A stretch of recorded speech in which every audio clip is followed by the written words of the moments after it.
Hello class बच्चों, हम 9th में जो ये चैप्टर ले रहे हैं 4th, उसका नाम ही आपको पता है, वन्य समाज उपनिवेशवाद। तो आज मैं आपको उपनिवेश जो है उस शब्द का थोड़ा सा अर्थ बताती हूँ, क्योंकि पूरा चैप्टर तो हो गया है, कई बच्चों को अभी भी समझ नहीं होगी शायद कि उपनिवेश क्या है या उपनिवेशवाद किसे कहते हैं। देखिए, दुनिया में इतने सारे देश हैं, सब देश अपने अपने स्तर पे रह रहे हैं, सबकी अपनी अपनी संस्कृति है, अपना अपना धर्म है, ठीक है, अपने अपने वहाँ पे उनके जो है परंपराएं हैं, पहनावा है, खान पान है, सबका अपना अपना जो है डिफरेंट होता है। अब हम बात करते हैं कि ये जो अलग अलग महाद्वीप हैं, जैसे हम अपने एशिया महाद्वीप में आते हैं, ऐसे यूरोप महाद्वीप भी है। तो हम ये कह सकते हैं कि जो यूरोप महाद्वीप है, तो वहाँ के जो कुछ देशों की अगर अपन बात करते हैं, क्योंकि शुरुआत वहीं से अपन मानते हैं कि स्पेन है, पुर्तगाल है, डच है, तो ये जो यूरोप महाद्वीप के जो देश थे, तो वहाँ से अपन कह सकते हैं कि कुछ समुद्री रास्तों की खोज के लिए वहाँ से शुरुआत हुई, व्यापार के लिए वहाँ से लोग अपने जहाज को लेकर के निकले, ठीक है। या अपना और भी कुछ बात करें आगे कि कई लोग जो अपने व्यापार के लिए नए नए रास्ते खोज रहे थे, नए नए देशों की खोज हो रही थी, इसके लिए वो बड़े बड़े जहाज़ों को लेकर के, चाहे अपन इसमें वास्को डी गामा का नाम भी ले सकते हैं, कोलंबस का नाम भी ले सकते हैं, या और अन्य जो है यात्री जो है व्यापार के रूप में भी वो अपने देश से निकल पड़े और उन्होंने जगह जगह घूम करके और नए नए मार्ग भी खोजे और नए नए देशों की भी खोज हुई। तो इससे क्या हुआ कि उन देशों में जो चीज़ें मिली प्राकृतिक संसाधनों के रूप में, या वो देश जो अनजान देश थे उनकी नई खोज हुई, तो इससे इन देशों को उनकी समृद्धि का पता चला कि उस देश में कौन कौन से संसाधन है, प्राकृतिक संसाधनों की भरमार है, क्या है। तो धीरे धीरे धीरे उन्होंने उस देश में जाकर के वहाँ पे खोज करना शुरू किया, वहाँ पे रहना शुरू किया, वहाँ पे धीरे धीरे अपना छोटा मोटा व्यापार करना शुरू किया, और फिर धीरे धीरे व्यापार के रास्ते उन्होंने उस देश के ऊपर अपना अधिकार भी कर लिया। तो यहाँ पे उपनिवेश जो है दो किस्म के भी माने जाते हैं। तो देखिए, एक तो किस्म वो हो गई जैसे अपन बात करते हैं न्यूजीलैंड है, ऑस्ट्रेलिया है, अमेरिका है ना। और एक हो गए अपन लोग जैसे एशिया के, जैसे मान लो अपन भारत का ही बात कर लें या अपने जैसे और जो देश है, ये दो कैटेगरी हो गई। तो एक कैटेगरी में तो क्या है, गोरे लोग हैं, वहीं की चमड़े के हिसाब से वहाँ के जो लोग हैं, तो यहाँ पे इन्होंने क्या किया, पूरी तरह से ही उनको अपना अधिकार में कर लिया, अपने जैसे कब्जे में कर लिया उनको, क्योंकि उनको वहाँ पे अनुकूल जो है परिस्थिति मिली, और इन्होंने वहाँ पे हथियारों के दम पर या जैसे भी है उसके ऊपर कब्जा कर लिया और उनको अपना रूप दे दिया, अपना स्वदेश बना लिया, मतलब अपना ही देश बना लिया। और भारत जैसे देश में भी है, वहाँ पे इनको परिस्थितियाँ प्रतिकूल मिली, रंग के आधार पर भी देख लें, जलवायु के आधार पर भी देख लें, तो इन्होंने यहाँ पर आकर के उसका अपना दोहन किया, शोषण किया एक तरह से, ठीक है। तो ये स्थितियाँ यहाँ पर अपन कह सकते हैं। और कहीं कहीं तो बच्चों ये भी जिक्र आया है कि जैसे किसी देश पे कब्जा करना है, तो यूरोप के जो देश हैं वो कई बीमारियों से जो है लड़ चुके थे, तो उनमें वो क्षमता थी, प्रतिरोधक क्षमता, तो उन्होंने उन चीज़ों का हथियार के रूप में इस्तेमाल किया और वो बीमारी के कीटाणु जो है साथ में लेकर के गए और अनजान देशों में जाकर के, और वहाँ पे इन्होंने कीटाणुओं के दम पर उसको कब्जा कर, क्योंकि वो खुद तो विकसित कर चुके थे अपने आप में उसकी क्षमता लड़ने की, तो उन्होंने बिना हथियार चलाए और इन बीमारियों के दम पर भी उनके ऊपर काबू पा लिया। तो ऐसे बहुत बड़ी मात्रा में इन्होंने नरसंहार भी किया। अब इसे अफ्रीका जैसे देश है, तो अफ्रीका देश जो है, अफ्रीका महाद्वीप जो है बहुत बड़ा है महाद्वीप, और यहाँ पर संसाधन भी बहुत है, प्राकृतिक संसाधन, और यहाँ पर इन्होंने जो प्राकृतिक संसाधन है, पशु हैं, यहाँ की जमीन है, उसको उन्होंने जो है बहुत ज़्यादा मात्रा में जो है इसका दोहन भी किया, लोगों को दास भी बनाया। दास प्रथा के तहत जो है कई दूसरे देशों में भी इनको ले जाया गया। जैसे अगर अपन अपनी भारत की बात करें, तो भारत से बहुत सारे लोगों को दास बना करके श्रीलंका भी ले जाया गया, अन्य देशों में भी ले जाया गया।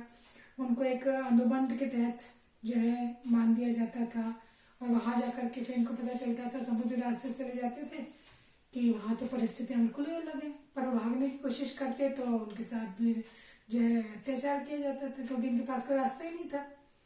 तो कई तो फिर बाद में दास प्रथा खत्म हो गई तो भी वो वहीं बस गए, तो वहां पर ही रह रहे, कुछ तो वापस लौट के आ गए, कुछ वहीं पर बस गए। तो आखिर ये उपनिवेशवाद जो है या उपनिवेश होता क्या है? तो अपन एक सिंपल सी बात करें कि भाई एक देश के लोग दूसरे देश के लोग को बनाते हैं, तो एक उनके देश का क्या हो गया, वो भौगोलिक क्षेत्र हो गया। तो किसी एक देश के भौगोल मतलब कोई भौगोलिक क्षेत्र जो है वहां के लोगों के द्वारा किसी दूसरे भौगोलिक क्षेत्र के लोगों को अपने कब्जे में कर लेना या उन पर अपना अधिकार जो है वो कर लेना, ठीक है। और उनका ये मानना, मतलब जो लोग उपनिवेश बना रहे हैं, किसी दूसरे देश को गुलाम बना रहे हैं, उनकी मान्यता क्या थी कि हम तो ये बहुत अच्छा काम कर रहे हैं। हम तो जो है खासतौर पर अगर अपन यूरोप की बात करें तो यूरोप के देशों में एक मन में एक भावना थी कि हम तो सबसे ज्यादा सभ्य हैं,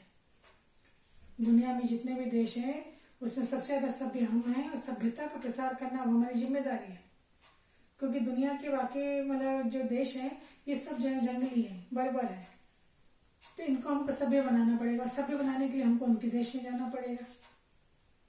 तो उसके लिए हमको इनको क्या करना पड़ेगा, गुलाम बनाना पड़ेगा। तो एक इनकी मान्यता ऐसी थी कि हम ये जो उपनिवेश बना रहे हैं ना, गुलाम बना रहे हैं, बहुत अच्छा काम कर रहे हैं क्योंकि हम सभ्यता का प्रसार कर रहे हैं। जबकि वास्तविकता क्या थी, वो तो अपना साम्राज्य बढ़ा रहे थे, आधिपत्य कर रहे थे, दोहन कर रहे थे, शोषण कर रहे थे उस देश का यहाँ पर।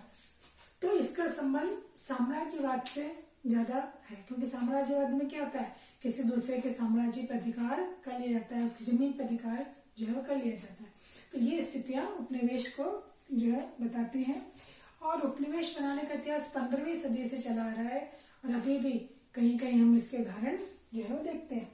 अब उपनिवेश बनाने की अपन जो बात कर रहे हैं, तो उपनिवेश में जो है होता क्या है, तो किसी भी संबंध शक्तिशाली जो राष्ट्र होता है,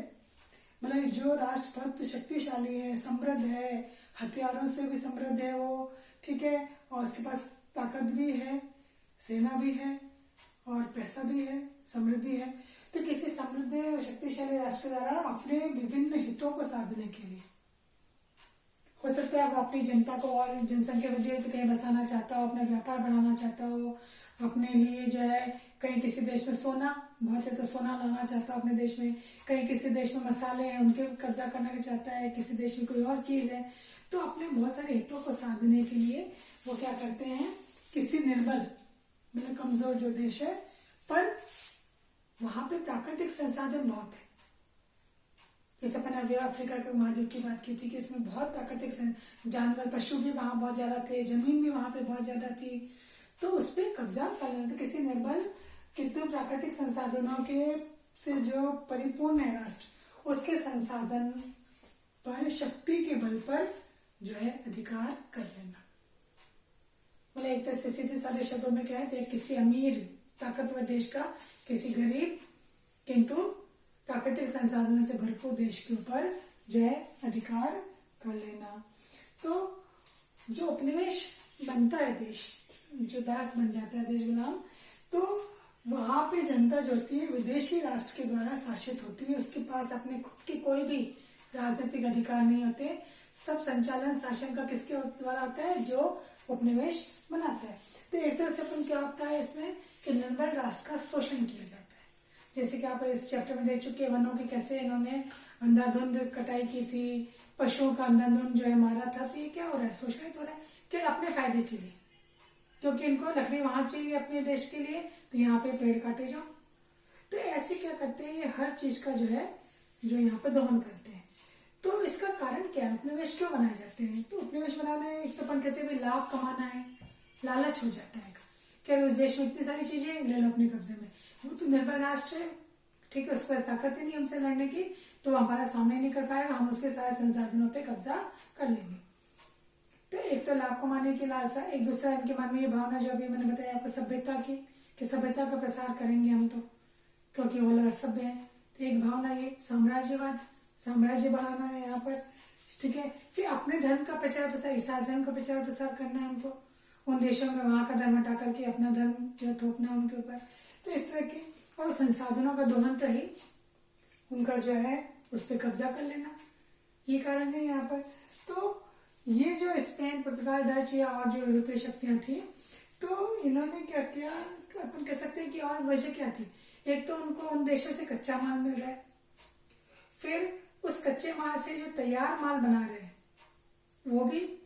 उन देशों में आसानी से खपत हो जाएगी, उसकी बिक्री हो जाएगी, वहां पर ये काम हो जाएगा। इनके देश में जनसंख्या वृद्धि हो रही है तो उस जनसंख्या को कहीं ना कहीं फिट करना है, तो उन देशों में अपन जनसंख्या को भेज दो तो यहाँ पे हमारे भार कम हो जाएगा। ठीक है। फिर कुछ देशों में जलवायु प्रतिकूल है,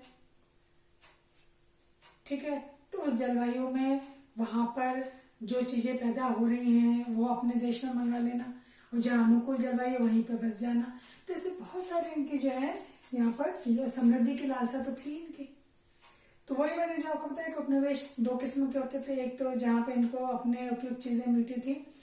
तो वहां पे वो एक तरह से पूरा अपने देश बना लेते, और जहाँ पे उपयुक्त चीज नहीं मिलती थी तो वहां उसका वो जम के दोहन करके अपने देश में वो ले जाया करते थे। तो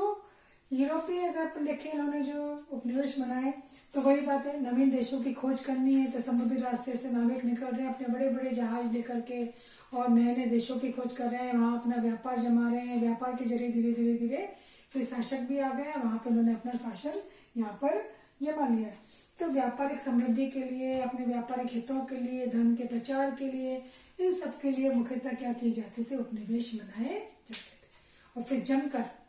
उस देश का दोहन होता था या शोषण वहां के लोगों का किया जाता था। इसके बारे में अभी अपन और भी आगे चर्चा करेंगे कि उपनिवेशवाद का और इतिहास क्या रहा, और उसमें और इन्होंने क्या क्या कार्य किए, किन किन देशों ने किस किस को बनाया, उनका उद्देश्य और क्या रहा।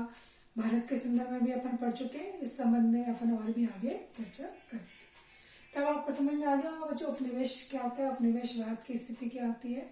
और कोई देश किसी को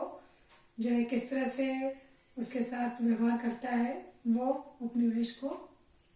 उसके अर्थ को अच्छी तरह से बताता है।